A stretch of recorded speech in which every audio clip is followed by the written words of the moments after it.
Good morning, everybody. Happy Monday. Thank you all for joining us. Today, we are going to be going over a little underwriting of malignant melanoma. Figure with summer on the way, now's a good time to get started on that.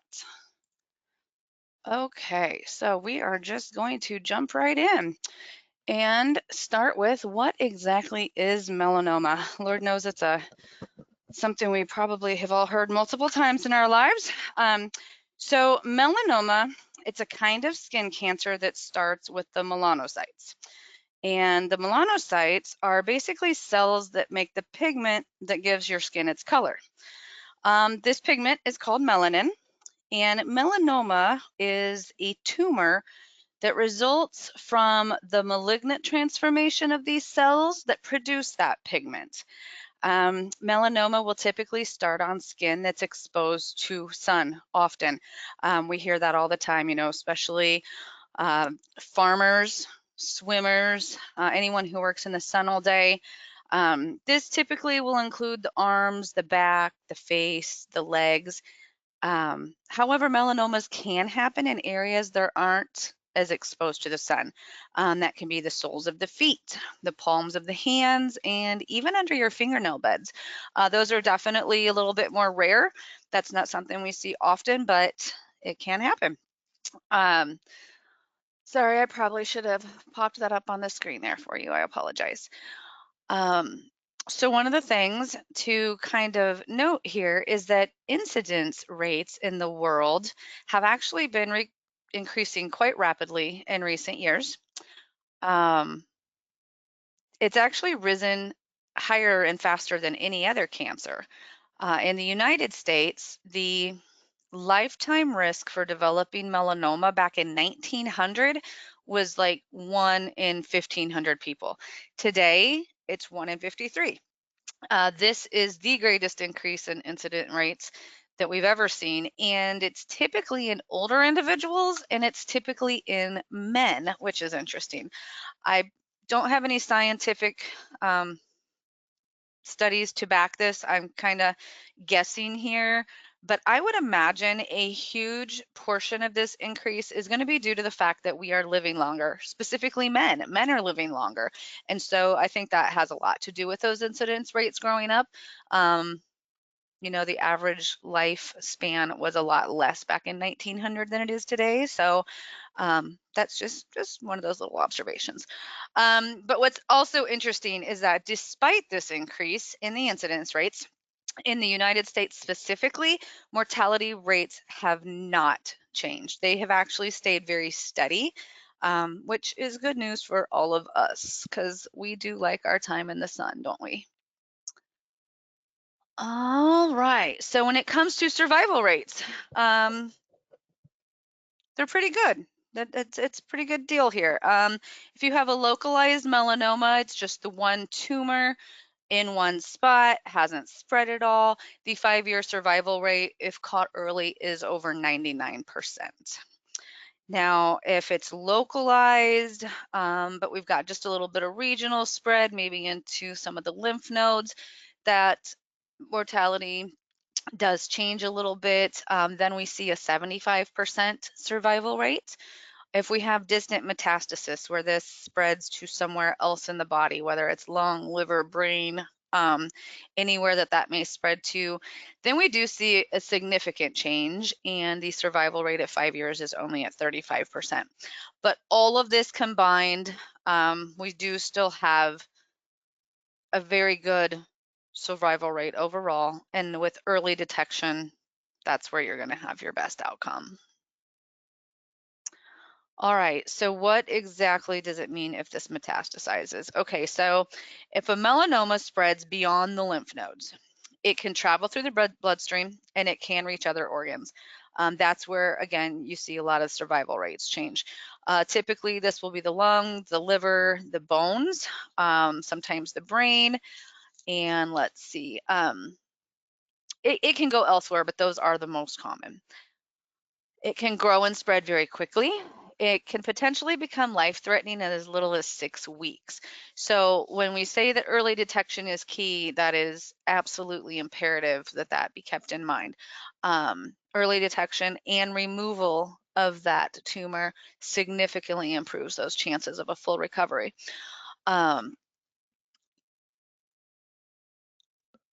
Let's see here. If it does spread into the lymph nodes, obviously that is going to worsen your prognosis, but it's when it spreads beyond the lymph nodes that is going to be even more so. And one of the best ways to avoid that is going to do regular skin exams. With a dermatologist or your PCP is obviously great, but you can still do those at home as well. Obviously, keeping an eye on those different marks on our skin, make sure they're not changing. That's going to make a big difference there. All right, so when it comes to recognizing melanoma, we all know there's lots of different things we look for. We look for moles that they may change in the size or the shape or the color. One of the acronyms that many of the doctors will use is the ABCDE rule. So you want to look at this and you want to look at the symmetry of the mole. If one half is different from the other, that's something we might want to take into consideration, kind of make note of, see our doctor about. We look at the borders, and if they are irregular, they're blurry, they have notched edges, or they're just very chaotic, then that is something of concern that we might want to have checked out. We look at the color. If there's multiple shades of color in one mole, that is something that we want to pay attention to. It can be browns, blacks, reds, blues, anything that has a lot of different shades of color you may want to bring to your doctor's attention, especially if it's changing suddenly or rapidly. Diameter, they do look at the size. You can have a huge, perfectly fine mole. That's why they look at multiple things here, not just one. And then if it's evolving, if this is changing in size, shape, or color over time, those are things that we want to probably have our doctor check out.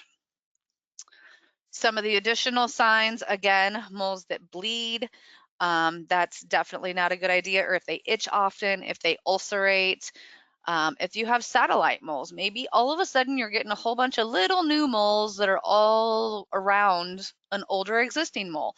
That could be something that we want to keep an eye on. Just changes in your skin pigmentation. It doesn't have to be a big, obvious mole or growth that catches our attention. Sometimes it's a very minor change, just in certain areas of the skin. Obviously, rapidly growing or newly appearing lesions are ones that we want to keep an eye on. And so again, A, B, C, D, E, those are some of the things the doctors look at. And when they start to see more, one or two of those, they might get a little bit more concerned. All right, so when it comes to our risk factors, there are a lot of different things that are going to put you at a higher risk than your counterparts. One of those being race, well, two of those being race and gender. The risk for developing melanoma is actually the highest in Caucasians, especially those of a Celtic ancestry. So my redheaded Irish freckled friends, that's us. The relative risk for the development of a melanoma is actually 20-1 for whites compared to non-whites. So just something to keep in mind there. Males are more likely to develop the disease than females. However, their lesion distribution pattern is different. The tumor is more likely to develop on the trunk in a man, so you might find it on his back or his stomach or his shoulders, whatever. In women, these lesions are more often on the extremities. Those you're going to see on the arms, the hands, the legs. Those are going to be more common. Melanoma is primarily, mostly, a disease of adults. It is extremely rare for someone to be diagnosed with any kind of a melanoma before puberty. It's just very rare. I'm not saying it can't happen. If it does, it's usually a genetic predisposition. But even with that predisposition, we typically don't see it before puberty. So that's just one of those things to keep in mind. Obviously, sun exposure That was one of the big ones. The most commonly recognized risk factor is sun exposure. What's interesting is they have found that intermittent, intense recreational exposure actually imparts a higher risk than the overall time spent in the sun. So I don't know, think maybe a snowboarder versus a farmer. Just thought that was kind of interesting. And then again, the highest risk is going to be in the fair-skinned individuals who have freckles. Um, when it comes to sun exposure, one thing we do know is that ultraviolet radiation appears to be the primary culprit in producing these tumors. Both UVA and UVB rays are the problem, or a problem.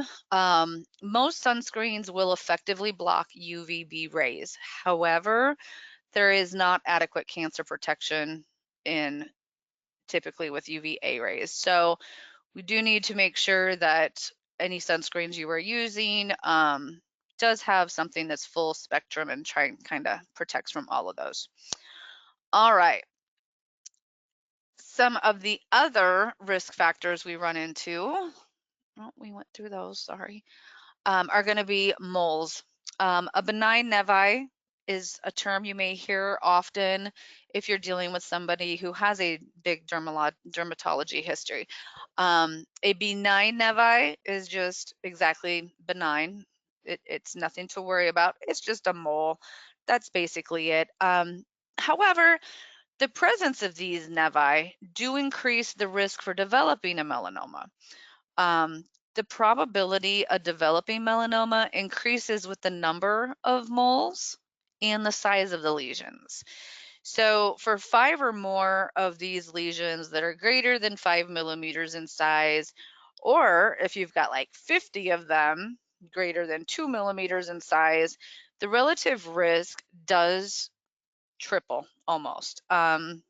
It goes up quite a bit. So I mention this specifically because we do have a lot of cases we see where people will get standard or standard plus because of a history of benign nevi removals.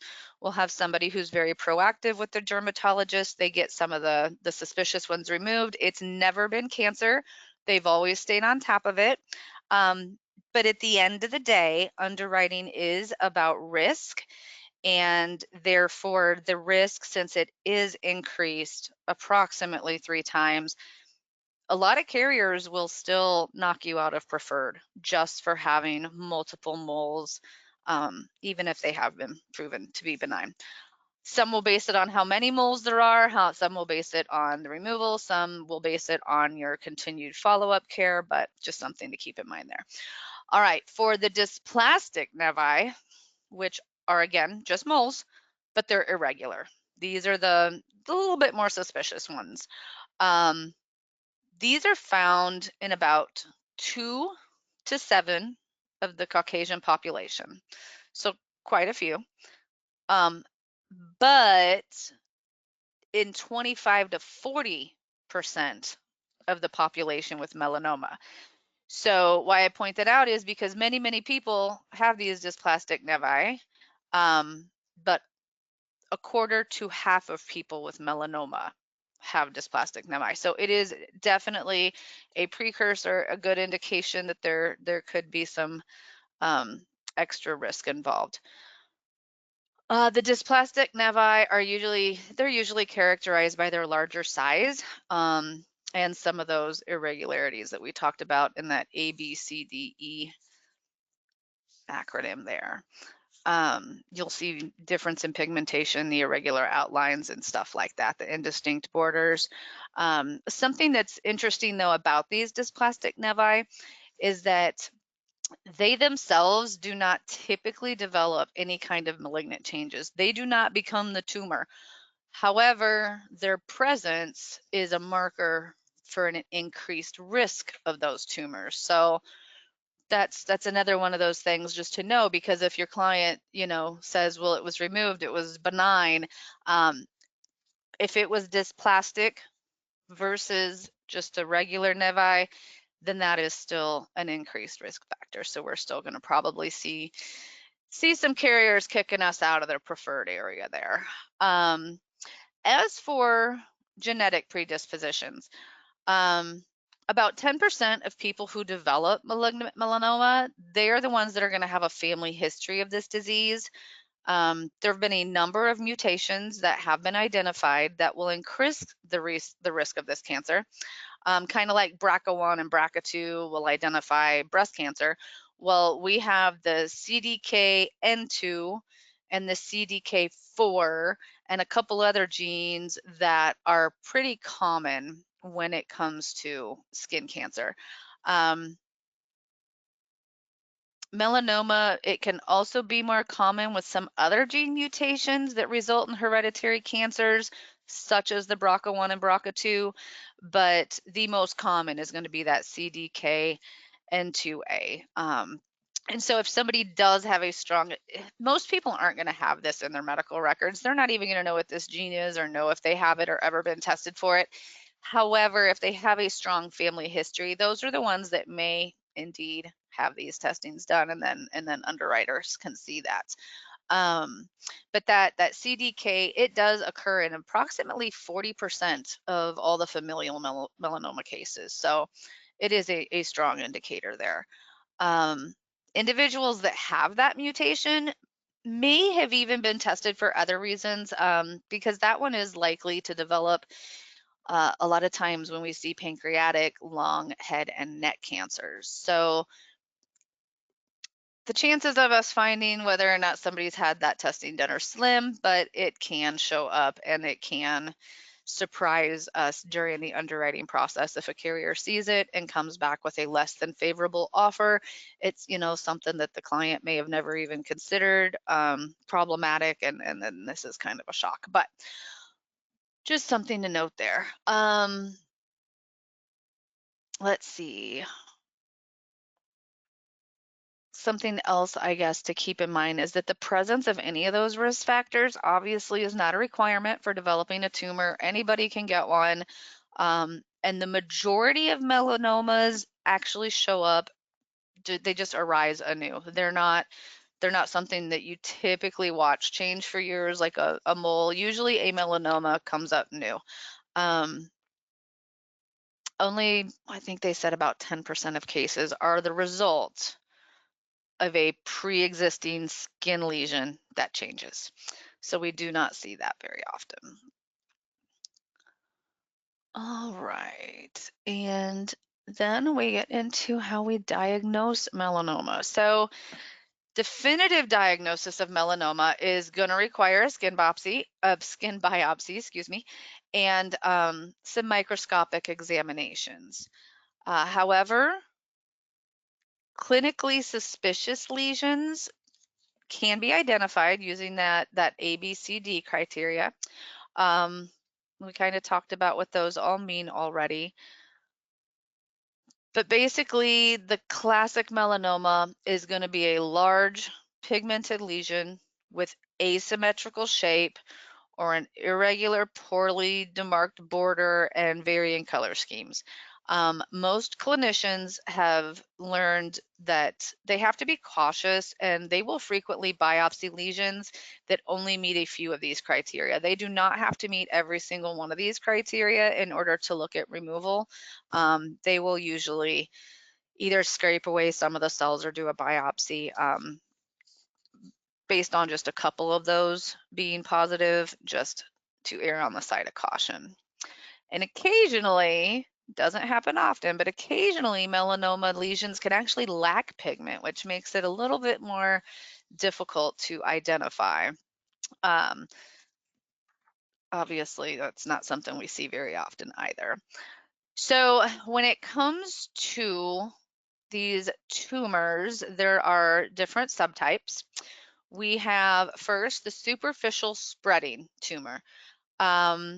This is the most common type. It's what we see 60 to 70% of the time. This can occur in both the sun and the non-sun exposed areas of the body. These are characterized again by the irregular margins, the pigment variations, and such.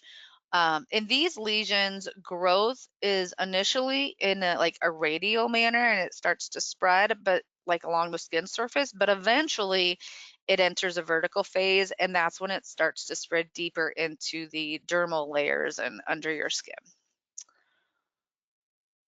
The next kind that we see is the nodular melanoma. This is the next most common subtype. It's going to be about 15 to 30% of our cases, and it's characterized by a dark blue, black, bluish red, kind of uniformly colored lesion.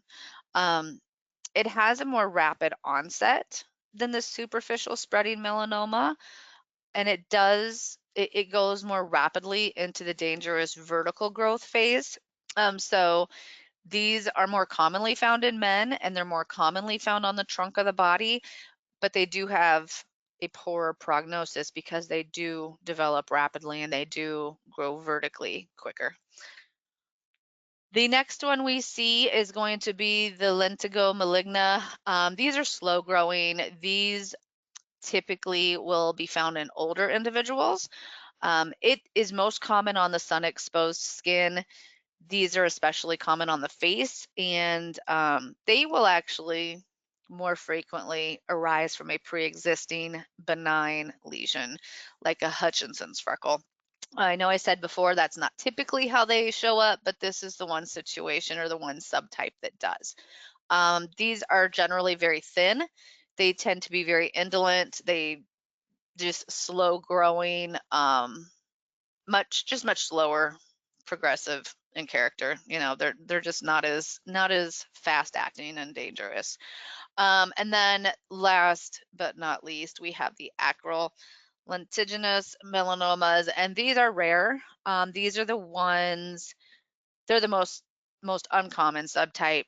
These will frequently occur in the places like the palms of the hands, the soles of the feet, or under your nail bed. These are more common in black and dark complexioned individuals. And these are just more difficult to diagnose because of their location, and they, because of that, do generally carry a poorer prognosis than some of the other subtypes.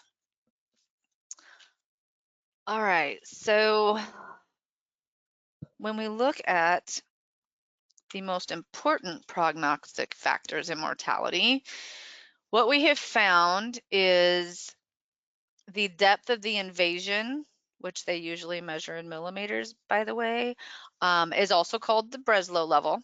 That is going to be a big factor, is how deep this tumor has gone.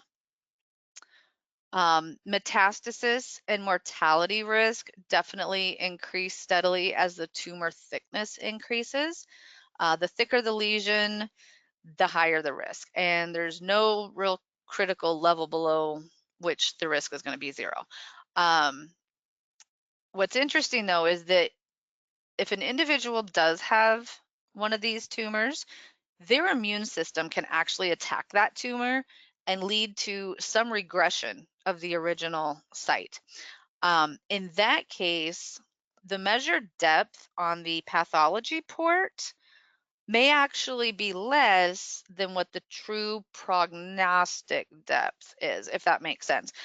You know, if that immune system comes and kills off some of the layers, then the path report can look a little bit better than what the true prognostic issue was. The next most important prognostic factor is going to be the presence of ulceration. Now, in this case, the term ulceration doesn't necessarily mean like a classic ulcer crater that you might be picturing or thinking of. Instead, it basically means that pathologically, there are no skin surface cells or epidermis that overlays the tumor. The malignant cells have extended through the skin surface, and there's no skin cells over the top now. That can make a big difference in the way this is staged and the mortality outcome.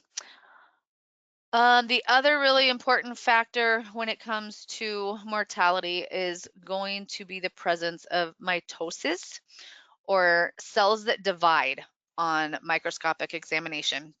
So the differential point in terms of scaling risk is the presence of at least one mitosis per square millimeter and individuals that have more than one detectable mitosis have a significantly reduced survival rate. So they're going to look for that mitosis, and that's going to play a part in the staging and the outcome.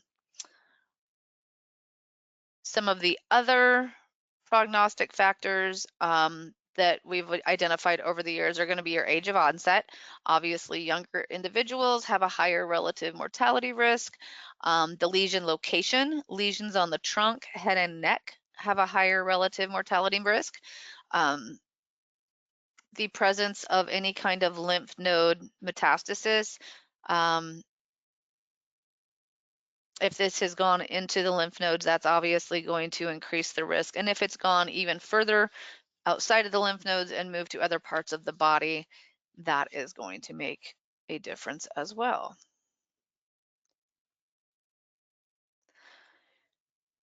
Okay, so when it comes to the melanoma staging system, this has gotten a little complicated over the last couple years. If you've sat in on any of my other webinars, you've heard me talk about the TNM system when it comes to cancers and staging. That is technically what we use now for skin cancer. However, we used to use something called the Clark level, and this was basically, this measured the level of invasion of the tumor into the skin and how deeply it has invaded. So there was a Clark level 1 through 5. Clark level 1 was basically the epidermis only. It was just at the skin level at the top, and then each level got a little bit different, or a little bit deeper. So this system is familiar to most underwriters. It's what we've used for years. It's been used in the past as one of the major prognostic indicators. However, recent data did confirm that the Clark level of invasion, while it does matter, there were other things that mattered more, including whether or not there was presence of that ulceration and whether or not there was presence of mitosis. So the Clark level now has been dropped from the most recent updated staging system for melanoma. However, we will still see it all the time in medical records. We are still going to see it in underwriting guidelines. And so while the medical community may have gone away from this, it's still quite relevant in a lot of other ways. So that's, as you hear me mention the Clark level, that is why, because we're now kind of working with two systems. So we're going to focus on the TNM system. T, if you've sat in on these before, you may recall that the T is in regards to the tumor. It evaluates the tumor based on the local extent, or in this case, the depth of the lesion. The next one is going to be the letter N, which is node involvement. If there is lymph node involvement, that's the worst prognosis, and the more nodes, the worse it's going to be. And then we're also going to look at metastasis, whether or not this has spread to any other parts of the body, like the brain, bones, lungs that we talked about before. So we're going to have our TNMs. But then what happened was, because they did know that ulceration and mitosis were important, is they decided to put little letters in here as well. So if there is no ulceration present, then a little letter A is going to go right next to that letter T. And if there's no ulceration, that's good. The ulceration, like I said, it was recently added to the staging system because of its prognostic importance. The presence of that ulceration, basically, in essence, it equates the lesion in question to that of a melanoma in the next category up. So if this was a T1 and they put that little A behind it, it's basically now equivalent to a T2. It bumps it up a case. And the same is actually going to be said for the mitosis. If there is ulceration present, they're going to put a B behind that T instead of an A. So now we're looking for TA or TB. We need to see one of those two. So the Clark level was replaced because of this ulceration, but also because of the mitosis count. That is another thing they really want to look at. Lesions that have less than 1 mitosis per square millimeter are going to have a better prognosis. But just like with that ulceration, if the presence of the mitosis is higher than 1, then that's going to push their staging score up 1. So it can get a little complicated, but just remember, it's the same as most other cancers. It's the TNM system. And when it comes to all those little letters and pathology, us underwriters will dig in and figure out where that staging leaves them. Okay, so when it comes to treatment and mortality considerations, what we have found is that the only effective treatment for melanoma really is complete surgical resection. The disease is generally resistant to any kind of radiation therapy, and response to chemotherapy was very, very poor. Only 1 to 2% of individuals had a durable, long-lasting, complete response or destruction of their tumor with chemo trials. Treatment with interleukin and interferon, it did elicit like a 70% response rate. However, there was no increase in survival, meaning that the tumors did shrink and they may have remained stable for a period of time, but it did not increase their mortality. They did not live any longer. The most promising non-surgical treatment is immunotherapy. Basically, they will use vaccines that are made from proteins that are harvested from the patient's actual tumor. So they're using your own tumor to do this. And in this approach, the individual's immune system is sensitized to that tumor, and then it's mobilized to go and destroy it. This has shown tumor regression up to about 30 to 40% in some individuals in different clinical trials. Studies are still ongoing, so it may someday be an option, a more favorable option, but right now, the only effective treatment is going to be that surgical resection. They need to go. And then something to keep in mind is that, mortality, it clearly varies by stage. It does track very well with our revised staging system. The risk is going to be lowest in your thinner melanomas. It does, the risk is going to rise rapidly as the lesions get deeper. And because we've still got to look at those ulcerations and that mitosis and such, even on the thinnest of layers. But we have seen, unfortunately, melanoma can reoccur 15 to 20 years after the initial treatment. So this is why we do want to continue with follow-ups with our dermatologist and doing skin checks and stuff like that. Let's see here.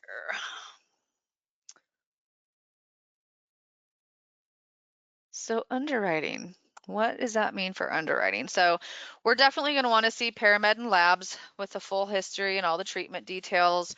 If the client can provide any staging details, that's always beneficial. If they can't, that's okay too, because we're going to go get medical records and they're going to want to see a full APS with all of the pathology reports, any of the treatment details, the dates, when it was, when they're officially in remission. They're going to want to see follow-ups to make sure that we're checking on that on a regular basis and thorough with our care. And that they can confirm that there has been no evidence of reoccurrence. All right, so let's take a look at a couple different cases. First, we had a male. This man was 69 years old. He was a non-smoker, 6 foot, 205 pounds, really, really good health. This client just happens to be a doctor, so he is hyper aware of staying on top of his health. The only thing he is taking at this time is a statin. He's never had any other issues. However, he did have a history of dysplastic nevi. So this gentleman in particular had one of these irregular moles. Remember, dysplastic is the irregular kind, not necessarily cancer, but it does not look normal. He had one removed over 10 years ago. He sees the dermatologist annually for his skin checks. He hasn't had any other problems. He does have some other benign nevi that have not been removed, but they are still present. And so that is something they still, keep in mind, obviously. At the end of the day, we did shop this one out because the carrier he went to, I believe, offered standard, and that was not going to be acceptable considering his overall favorable history. So we shopped this one. We were able to get multiple offers at standard. That is where the majority did come back. We did get 1 or 2 offers at standard plus, and then we had 1 offer at preferred plus. There was only 1 carrier that was willing to go preferred plus. So we did move that case and get that placed, but that was interesting. I mean, I think we probably went to 11 different carriers on this one. So for only 1 to come in preferred plus, just another good example of somehow there's how it can really make a difference to shop these up front. Unfortunately, this is a situation where I don't even think the client would have imagined it was going to be a problem. So they probably thought there was no reason to shop this up front, and that's fair. But the good news is we were able to shop it on the back end and we were able to find something for him. So even when we don't shop it on the front end, we still can save the cases at the end of the day if something goes astray. All right, in our second case, we had a young lady at age 63. She was also a non-smoker, 5'5", 134 pounds. So far, looking so good. Probably, preferred plus at this point. And then we started getting into the prescriptions. She's got some amlodipine, multivitamins, calcium, probiotics. Nothing really crazy there. Then we got into her dermatology history. And as it turns out, this young lady had an invasive melanoma on her left ankle. So this was removed. This was clear back in 2011. Luckily, she did catch it pretty early. It was only stage 1, so we didn't have to worry about it metastasizing or anything crazy like that. But then a couple later, she did have some of those dysplastic nevus that were removed from her left upper back. So now, we have a little bit of a trend going here. Just a few years after that, in 2019, we had to remove another lesion that did turn out to be no big deal. They wanted to make sure it wasn't a squamous cell carcinoma, which is another form of skin cancer, but not the same as malignant melanoma. And then she had some more spots that had to be taken off of her right calf in 2023. So in this situation, yes, we did have a significant melanoma history. But then we also had a lot of little things that kept adding up afterwards. So at the end of the day, almost everybody came back table 2 to 4, which is not a bad offer by any means, but we were able with 1 carrier to place this at non-smoker plus. So it's just another good example of what shopping out could do on this, because I assure you she did not want to pay for table 4 rates when she was able to get non-smoker plus. So that one worked out at the end of the day as well. So how can IAMS help you with this? Well, we do have lots of case studies. I do my quick quotes and pre-screens and informals all day long and keep every one of those on record so I can go and pull those and look for case examples if we need to dig in and find a quick and easy answer for a case that may have some of these concerns. Can also reach out to your sales director and they can take that information. They can send you questionnaires. They can get you over to me. There's all sorts of options there. We do have fact finders available on our website. We have a very generic health screening questionnaire that is IAMS specific. This kind of covers a little bit of everything: avocation, medical history, citizenship, DUIs, the whole 9 yards. This is a good first time meeting just to get a snapshot of what we're working with here, and I can shop cases based on this.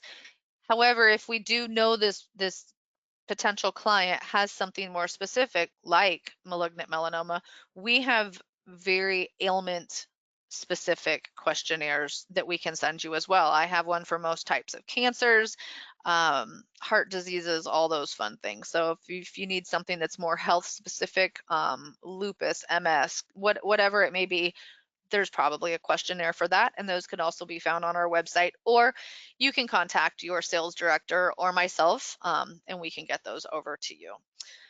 We also do have pre-screening options available.